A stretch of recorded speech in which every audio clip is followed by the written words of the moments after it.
Hillary Fodor joins us around right now, royal expert. Hillary, it is going to be a big event, and you're going to have a lot of leaders, and they're all going to be crushed together here, but they all want to be there. I think that says quite a bit about the Queen. Oh, you're absolutely right, Neil.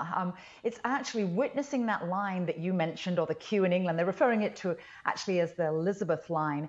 Looking at the amount of people that are there, it is a majestic mosaic of mankind. And we could say the same thing for exactly as you just mentioned, the leaders coming, even the Emperor of Japan.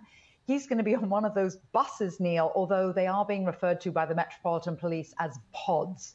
But monarchs from across Europe, they're going to be rubbing shoulders, yes, sitting on the bus. Really? So a monarch, let's say even the Emperor of Spain and his wife, the Queen, and even Emmanuel Macron, he doesn't strike me as a bus guy, a pod guy, but how's that going to go? Well, you're right. The King of Spain, King Carlos, yes.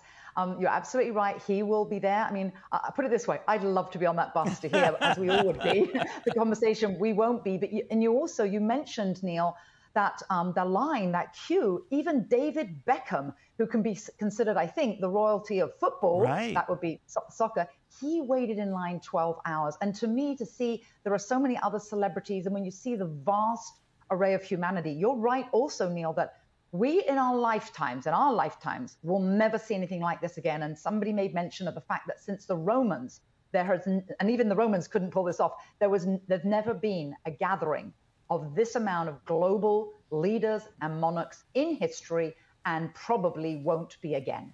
It really is amazing, Hillary. And many in this country can't relate to the time that you are devoting, and that is that Britons devote to this ceremony. And I like that aspect of it. I mean, even the horror in this country of John F. Kennedy, when he was assassinated, within 3 days he was buried. And sadly, the nation didn't go on. It wasn't easy, but a week later, it wasn't even in the press.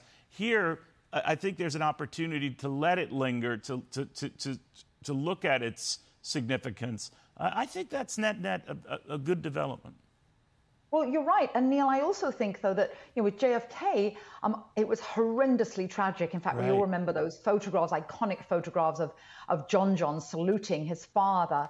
And like with Princess Diana, same thing, Diana, Princess of Wales.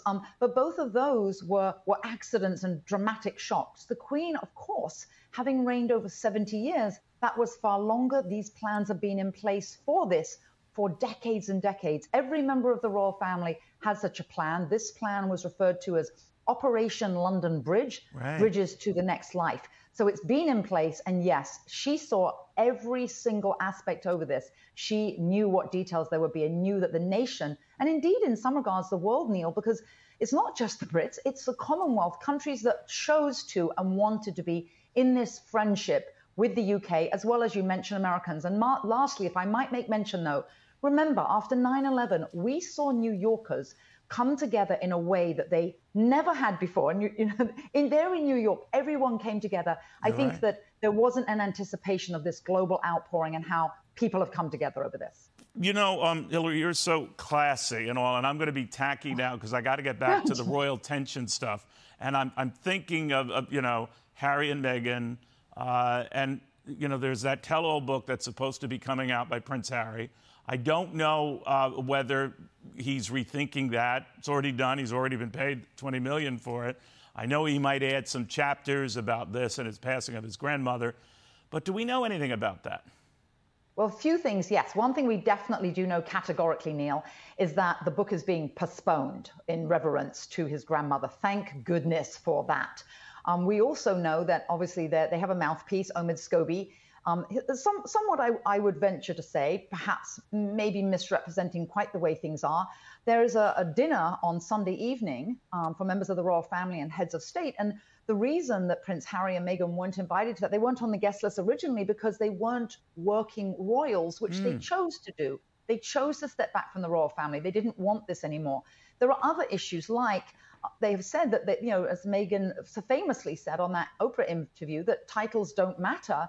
And now purportedly, they really want the prince and princess titles for their children. There's also a lot of history behind that, how they actually would or automatically have those titles now that They're in the direct, after the Regency Act of 1937, they're in the direct line to the throne, which before their father has now ascended. So now they would have that, and supposedly they didn't want the title. So that remains to be seen, Neil, how that actually falls. You know, Hillary, you're amazing. I don't think I know nearly as much about American, developments in Washington. Thank you very, very much. We'll continue watching this very, very closely as the lines queue up. Now better than 16 hours long. Just incredible.